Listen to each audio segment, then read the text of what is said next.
flow, in the deep concentration of flow, we lose track of time and of self-consciousness and even our own egos. That is perhaps why, in a world that doesn't necessarily monetarily reward artists, we keep working. And yet it's just as easy to fall out of the flow. So how do you do it? Even psychologists admit you can't force the flow. There seem to be three conditions. One is a sense of control and a clear goal. Two, clear feedback. And three, a connection between one's perceived level of ability and the perceived challenge of the task. I've been making art a long time, and I've even read the book years ago, Flow. But when I saw this chart, it just sent a shiver through me. While we've been working on this, I see myself moving in a clockwise manner from worry, anxiety, arousal, flow, control, to relaxation, to straight back to worry. I have to tell you, I haven't spent a lot of time in boredom or apathy.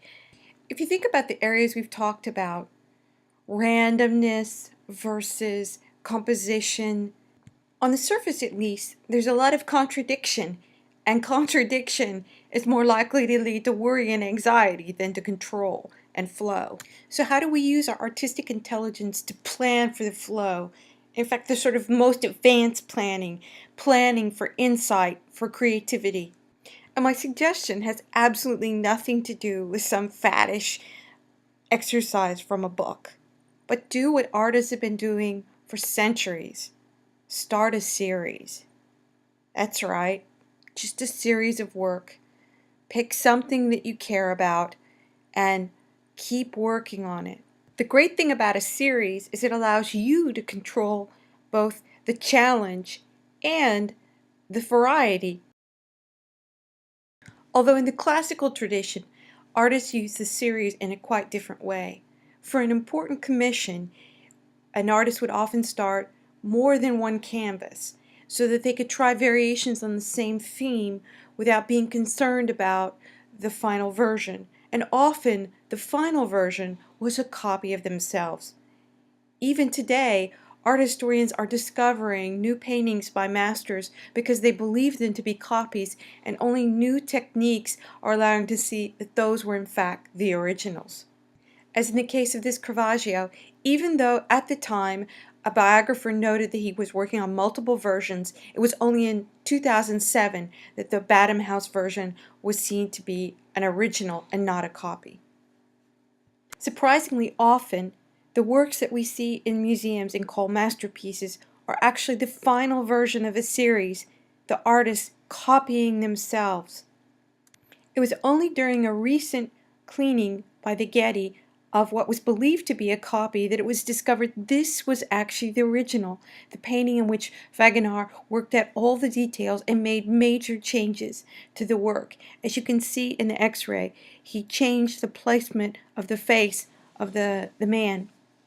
This is the kind of way that this was used in classical art. But we think of series in a slightly different way. Typically, when we think about serial work, we think of things more like this Monet's Haystacks, a series of 25 paintings, all done in one season. But what exactly is it about series that is so productive, is so fertile? I think one can find a clue in mathematics. And exactly what is a series in mathematics? Well, it's a sequence in which order is also important.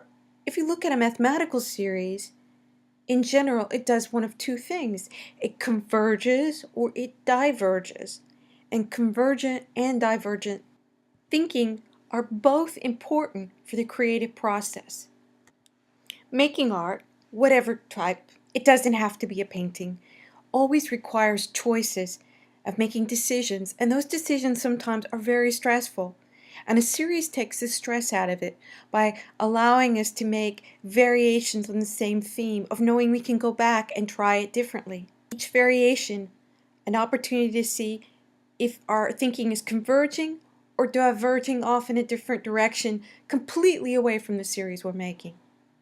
A series can help us figure out what to do next, even if what to do next is something completely different. And I invite you today to find your flow in your own work, not in anyone else's. Everyone here has done work that's interesting, rich in just the right mix of simplicity and complexity. Step into the river. The water feels fine.